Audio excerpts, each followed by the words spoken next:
aussi une des fondatrices de la CIPA.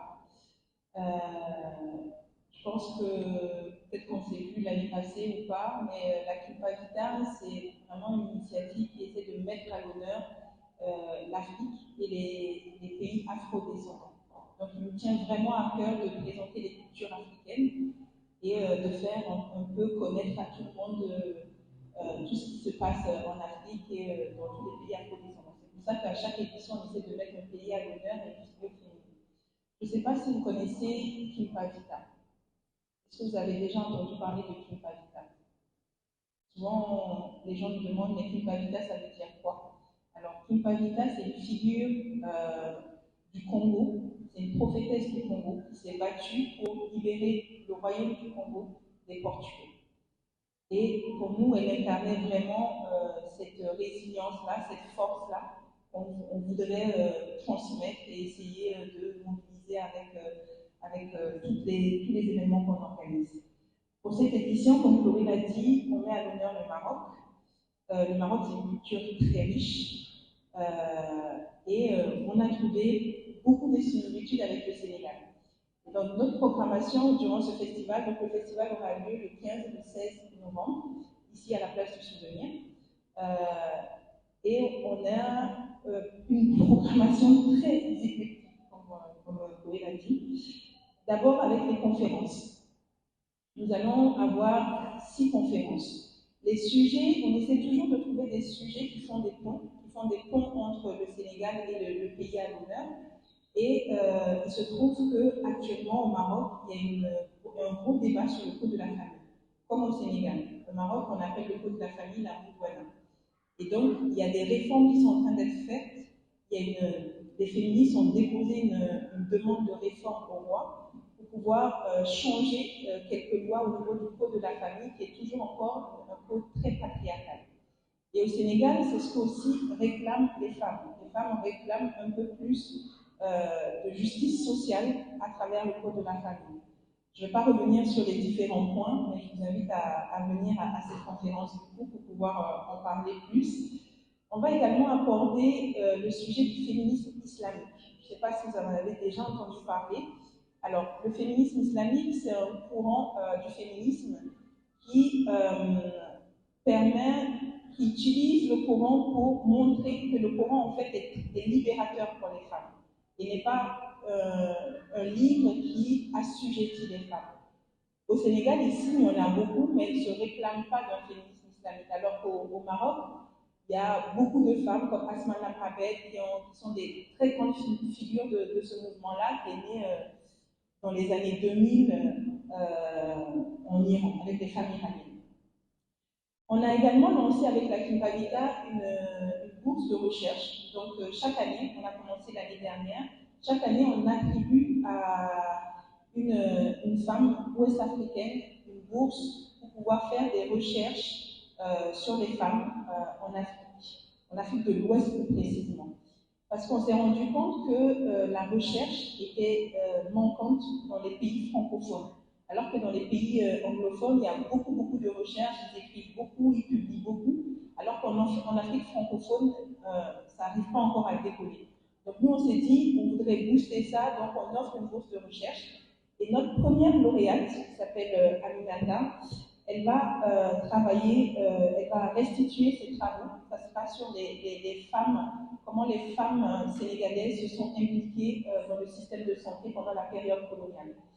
Ça sera également ici, sur la place du Souvenir. On a également une conférence qui va parler des violences sexistes et sexuelles. Vous êtes tous au courant certainement, vous êtes des médias avec l'affaire Djeneba.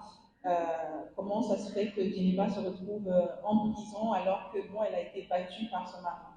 Donc tout ça, c'est un cycle que souvent les gens ne comprennent pas, ils ne connaissent pas. Et du coup, on a une conférence qui sera dédiée spécialement à expliquer c'est quoi le cycle de la violence, comment ça se manifeste et comment on fait en fait pour essayer de sensibiliser à la fois les hommes et les femmes pour se respecter mutuellement. Cette année, c'est notre première fois qu'on fait ça. On a également des ateliers en non-mixité. Les ateliers en non-mixité, en fait, c'est des ateliers qui sont réservés aux femmes. On s'est rendu compte que pour que les femmes puissent s'exprimer, pour qu'elles puissent être à l'aise, il fallait créer aussi des espaces où elles sont que entre elles. Donc, on aura trois ateliers. Le premier atelier où il y a le plus de monde inscrit pour le moment, c'est un atelier de self-défense. On va apprendre un peu aux femmes comment faire des techniques pour pouvoir se défendre au cas où. Il y a aussi un atelier sur la sexualité et un atelier sur les femmes entrepreneurs, comment booster leur entreprise. La nouveauté aussi, c'est au niveau des activités enfants.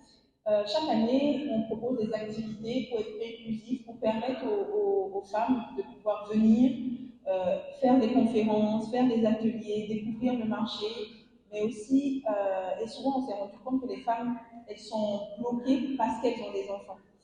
Et cette année, la nouveauté, c'est qu'on a mis en place une crèche qui va accueillir des enfants de 2 à 6 ans et qui va permettre aux femmes de venir profiter et de pouvoir laisser les enfants en toute sécurité. Après, on a plein d'autres activités de sensibilisation, qui va du théâtre, qui va la chasse au trésor, c'est sensibilisation sur l'éco-responsabilité, sur tout ce qui est question de genre. Et comme d'habitude, on a du cinéma. On a à cœur de montrer des films réalisés par des femmes, produits par des femmes. La grosse nouveauté aussi, c'est notre exposition qui aura lieu ici. L'exposition va mettre en avant les peuples Gnawa, j'ai du mal avec ce mot, Gnawa. En fait, c'est des peuples noirs qui ont migré vers le Maghreb et qui sont des musiciens, qui font une musique un peu hypnotique. Et donc, on a décidé d'explorer le terme la migration, la spiritualité. Cette exposition est en partenariat avec le musée de la femme, mais également le musée Nawa du Maroc, qui va envoyer des œuvres ici. Donc, je vous invite vivement à venir. Et bien sûr, on aura des artisans locaux, des associations, de la gastronomie, comme elle a dit. Si vous voulez manger un bon couscous marocain, c'est l'occasion de venir les 15 et les 16 novembre, d'inviter tous vos parents et vos amis. Je pense que j'ai un peu fait le tour, et les DJ sets, bien sûr. Et pour découvrir un peu plus Fatima Alfiria, qui est la femme qu'on met à l'honneur cette année. Fatima Alfiria, c'est celle qui aurait fondé la première université du monde en 1800 à Fès. En 800 à Fès. Et on va faire un spectacle vivant, donc une performance artistique qui va un peu raconter son histoire. Voilà, j'espère que cette programmation vous donne envie et que vous serez des nôtres les 15 et les 16 novembre. Elena, je suis cofondatrice de la compagnie. Bougaïré Joe, le mettre on limite les déplacements aussi parce que c'est vrai que sur les conférences, les événements, on a tendance à faire venir beaucoup de personnes de l'étranger, donc on essaie aussi de limiter et de faire venir des intervenants étrangers quand c'est vraiment nécessaire, donc pour réduire les trajets aériens et les émissions CO2 qui sont liées. On promeut la mobilité tous. On va maintenant parler de la communication, donc je pense qu'Aura va pouvoir vous expliquer un peu plus en détail comment on met ces activités-là en place au sein de la communication. Voilà,